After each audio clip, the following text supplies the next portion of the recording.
आज मैं नई स्टोरी स्टार्ट कर रही हूँ, rebirth to destroy the enemy. आशा करती हूँ आप इस स्टोरी को बहुत प्यार देंगे। पहला चैप्टर। कहीं घने जंगल के बीच एक झोपड़ी में 24 से 25 साल के लड़का और लड़की को बांध कर रखा हुआ था। वह दिनों बहुत बुरी तरह से जख्मी थे। उनकी हालत देखकर लग रहा था कि वह अपनी जिंदगी की आखिरी सांस ले रहे हो। तभी झोपड़ी का दरवाजा खुलता है और बाहर से 4 परछाई अंदर आती है। उसमें एक लड़का और दूसरी लड़की थी, जो करीब करीब 25 से 26 साल के लग रहे थे। लड़की ने बहुत ही सुंदर और होंठ डैश पहनी हुई थी और लड़के ने नीट एंड क्लीन सूट पहना हुआ था। और एक 55 साल का आदमी और 50 साल की औरत भी अंदर आती है। उनके अंदर आने की आहट से उन दिनों बंधे हुए लड़का और लड़की ने अपना सिर ऊपर उठाकर देखा तो अंदर आती चांद की रोशनी में उनका चेहरा हल्का हल्का दिखने लगा। बहुत बुरी हालत होने के बावजूद भी चांद की रोशनी में दोनों के चेहरे चमक रहे थे। दोनों का रंग दूध सा गोरा था। वही लड़के आंखें समंदर सी नीली थी और लड़की की आंखें रात के अंधेरे सी काली थी। अंदर आती परछाई को देख दोनों के चेहरे के भाव सख्त हो गए। उनके चेहरे के भाव को देख अंदर आते लड़के ने वहां बंधे हुए लड़के के पेट में लात मारी, जिसकी वजह से उस लड़के के मुंह से खून निकलने लगा।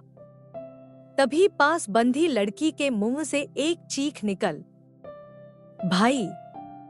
ये दोनों कोई और नहीं बल्कि रुद्राक्ष और रेवा थे। उसकी चीख सुनकर वहां खड़े लोग हंसने लगे।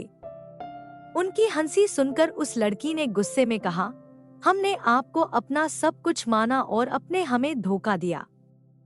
रेवा की बात सुनकर अंदर आई लड़की ने कहा, अरे रेवा दी, आप गुस्सा मत करना कीजिए, क्योंकि गुस्से में आप बिल्कुल भी अच्छी नहीं लगती। और वैसे भी इसमें आप लोगों की ही गलती है, जो आपने हम पर भरोसा किया और जो लोग आपसे सच्चे दिल से प्यार करते थे उन्हें खुद से दूर कर दिया। सब कुछ आप दोनों की गलती की वजह से हुआ है और इल्जाम हम पर लगा रहे हैं। This is not fair. उस लड़की की बात सुनकर रुद्राक्ष और रेवा की मुट्ठी कस गई। ये देख उस 55 साल के आदमी ने अपने चेहरे पर एक कमीनी स्माइल लाकर कहा, मैं अपने छोटे भाई के लाडले बच्चों को इस तरह नहीं देख सकता, उसलिए मैं तुम दोनों को आजाद कर देना चाहता हूँ, हमेशा हमेशा के लिए। ये सुनकर दोनों भाई बहन के चेहरे पर कोई भी भाव नहीं दिखाई दिया, बल्कि रुद्राक्ष ने पूछा, आपने ऐसा क्यों किया बड़े पापा? वो 55 साल के शख्स कोई और नहीं बल्कि रुद्राक्ष और रेवा के बड़े पापा महेंद्र रावत थे। उनके साथ उनकी पत्नी वैशाली रावत, बेटा आकाश रावत और बेटी रूपाली रावत थी। ये सुनकर महेंद्र रावत हंसते हुए कहता है, क्योंकि मैं अपने बेटे को रावत खानदान का उत्तराधिकारी बनाना चाहता था और तुम्हारे रहते ये नामुमकिन था। इसकी प्लानिंग मैंने कई साल पहले ही शुरू कर दी थी और जब तुम दोनों पैदा हुए तभी मैंने तुम दोनों को किडनैप करवा दिया था। वैशाली रावत, हमने तो उन किडनैपर्स से कहा था कि वो तुम दोनों को जान से मार डाले, पर पता नहीं क्यों उन्होंने तुम्हें उस आश्रम में छोड़ दिया और तुम दोनों इतने सालों तक बच गए। आकाश रावत, वैसे छोटे तुम दोनों को ना घर वापस नहीं आना चाहिए था, ना तुम दोनों घर वापस आते और ना तुम दोनों की ये हालत होती। तुम्हारे बगैर में ही इस खानदान का इकलौता वारिस होता और ये सारा बिजनेस मुझे आसानी से मिल जाता। रूपाली रावत, पर तुम दोनों ने वापस आकर सब कुछ खराब कर दिया और देखो ना, तुम दोनों की ही वजह से वो छोटी सी प्यारी सी तुम्हारे पापा और सौतेले माँ की बेटी, वो मासूम सी बच्ची को भी मरना पड़ रहा है। आकाश रावत, वैसे बताना तो नहीं चाहता था लेकिन फिर भी बता देता हूँ। उस दिन सीढ़ियों से गिरकर तो उसे ज्यादा चोट नहीं आई थी, वो तो हमने डॉक्टरों को पैसे देकर उसे कोमा में जाने का इंजेक्शन दिया था। और तुम दोनों को मारने के बाद हम उसे भी तुम्हारे पास भेज देंगे।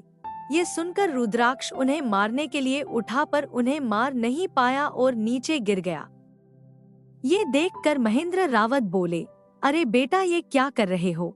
ऐसा मत करो, हमें पता है कि तुम दोनों को बहुत गुस्सा आ रहा है, पर तुम दोनों कुछ भी नहीं कर सकते हैं। वो क्या है ना कि जब से तुम दोनों यहाँ वापस आए हो हमने तुम दोनों को खास तरह का ड्रग देना शुरू कर दिया था, जिसके चलते तुम दोनों का शरीर और दिमाग अब बहुत कमजोर हो चुका है। उसलिए तो तुम दोनों हमारी हर चाल में फंसते चले गए। वैशाली रावत, आप क्यों बकवास बातों पर समय बर्बाद कर रहे हैं? जल्दी से दिनों को खत्म कर यहाँ से निकलते हैं यहाँ से। और वैसे भी आज हमारे बेटे को रावत खानदान का उत्तराधिकारी घोषित करने वाले हैं, हमें देर हो जाएगी। रूपाली रावत, हाँ पापा जल्दी से चलते हैं ना। महेंद्र रावत, हाँ हाँ चलते हैं, पर जाने से पहले इन्हें इनकी बर्बादी की असली वजह तो बता दो। वैशाली रावत, हाँ हाँ बता दीजिए, आखिरकार हक बनता है इनका सच जानने का। End of chapter. आशा करती हूँ आपको पहला चैप्टर पसंद आया होगा। नेक्स्ट चैप्टर जल्द ही आएगा, तो चैनल को सब्सक्राइब कर ले ताकि आपको अपडेट मिलता रहे और चैनल पर बने रहना। धन्यवाद। स्टोरी अभी जारी रहेगी तो चैनल पर बने रहना, और अगर चैनल पर पहली बार आए हैं तो चैनल को सब्सक्राइब करें और बेल आइकन को दबाएं। आपकी अपनी निशा।